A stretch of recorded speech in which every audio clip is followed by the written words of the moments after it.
Bonjour à toutes et à tous, bienvenue dans ce nouveau numéro de SEO+, l'actualité du SEO et du web marketing.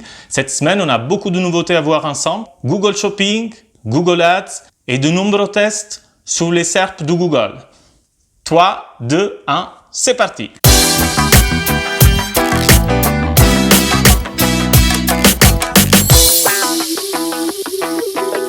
La nouveauté la plus importante de la semaine concerne sans doute Google Shopping. À partir de cette semaine, Google Shopping est gratuit aux États-Unis. L'objectif de Google est celui de permettre aux petits commerçants de pouvoir proposer leurs produits sur Internet, en ligne. Le point important, c'est qu'il ne s'agit pas d'un changement temporaire dû à l'actualité du monde du commerce, mais très probablement d'un changement permanent. Et alors, quelles sont les conséquences de ce changement? Pour les commerçants, cela signifie avoir une exposition gratuite à des millions de personnes qui viennent chaque jour sur Google pour exprimer leurs besoins. Pour les acheteurs, signifie plutôt avoir des produits variés provenant d'un grand nombre de boutiques, magasins différents. Et pour les annonceurs, cela signifie que les campagnes payantes peuvent être désormais complétées par des annonces gratuites. Une réflexion s'impose à ce point.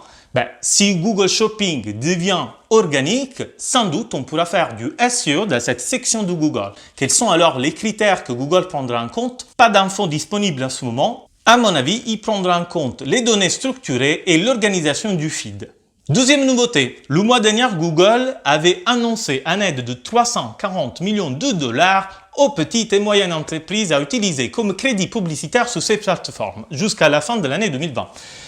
Nous avons aujourd'hui un peu plus de détails sur l'éligibilité à ce crédit. Nous savons qu'un bénéficiaire seront les petites et moyennes entreprises qui auront eu des campagnes actives 10 mois sur 12 pendant l'année 2019 et pendant le mois de janvier ou février du 2020. En plus, si plusieurs comptes éligibles sont regroupés en un seul compte gestionnaire, chacun de ces comptes aura un crédit publicitaire à part, donc valable sur toutes ces campagnes. Le crédit publicitaire commencera à être déployé par étapes à la fin du mois de mai et les clients éligibles seront informés et verront le crédit publicitaire appliqué directement sur leur propre compte. Le montant de ce crédit publicitaire verra selon le client en fonction de ses dépenses sur Google Ads et du pays et de la devise du compte Google. Passons maintenant à 4 nouveautés qui concernent l'affichage dans les SERP de Google. La première concerne la présence dans les SERP d'une barre de navigation sous la gauche lorsqu'on fait une recherche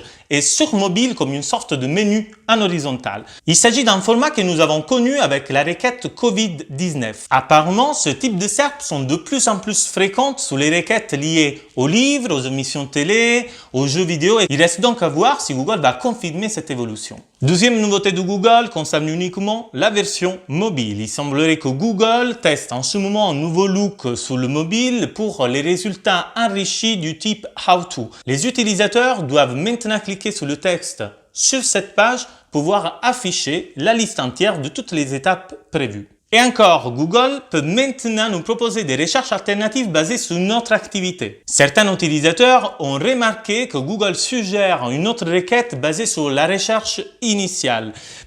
Comment cela peut être utile? Vous pouvez prendre l'exemple d'une société d'entreprise de nettoyage de vitres qui s'appelle Apex. Si vous tapez revue Apex, il y a de fortes chances que vous tomberez sur des reviews, des avis d'un jeu vidéo. C'est pas exactement ce qu'on cherchait. Donc, Google peut proposer désormais des suggestions du type avis de nettoyage de vitres Apex. Google va donc vous aider à obtenir ce que vous cherchez. Et pour terminer, les nouveautés qui concernent les changements sous la SERP, Google a annoncé qu'aux États-Unis, ils vont afficher un nouveau message pour nous prévenir lorsque Google n'a pas pu trouver des résultats totalement adaptés à la requête. Dans la mesure du possible, Google nous fournira également des alternatives et des conseils pour formuler de façon plus efficace la requête pour trouver l'information recherchée. Et on continue avec des informations que je vais vous présenter de façon rapide, mais je vous rappelle que dans la description de la vidéo sur YouTube, vous trouverez toutes les sources pour pouvoir approfondir tous les sujets. Alors, partons avec l'ajout des données structurées pour les communiquer sur le Covid-19. Il s'agit d'une version bêta. Google permet maintenant, si vous publiez par exemple des informations en lien avec le coronavirus, comme par exemple un avis de fermeture, la modification des horaires d'ouverture,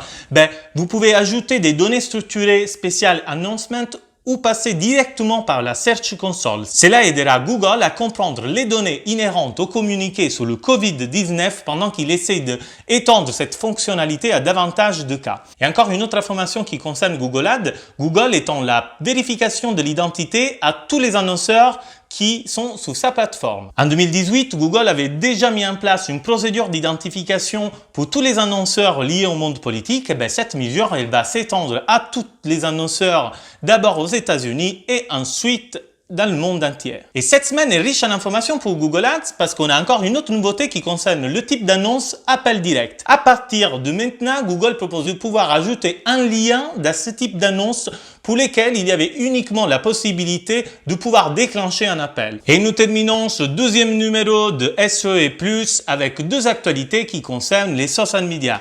La première concerne LinkedIn. LinkedIn introduit la possibilité d'ajouter des sondages dans ses posts. Nous n'avons pas encore beaucoup de détails sur cette nouvelle fonctionnalité, mais il semblerait que le sondage pourra être visible pendant 2 semaines et proposer un maximum de 4 alternatives.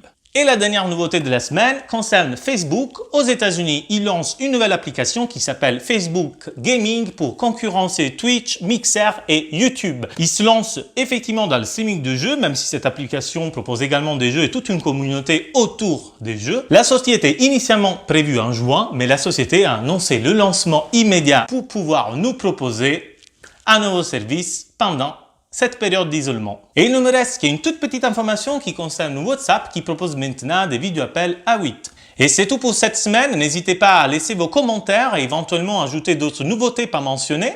Moi, je vous donne rendez-vous à la prochaine vidéo avec l'actualité SEO et plus.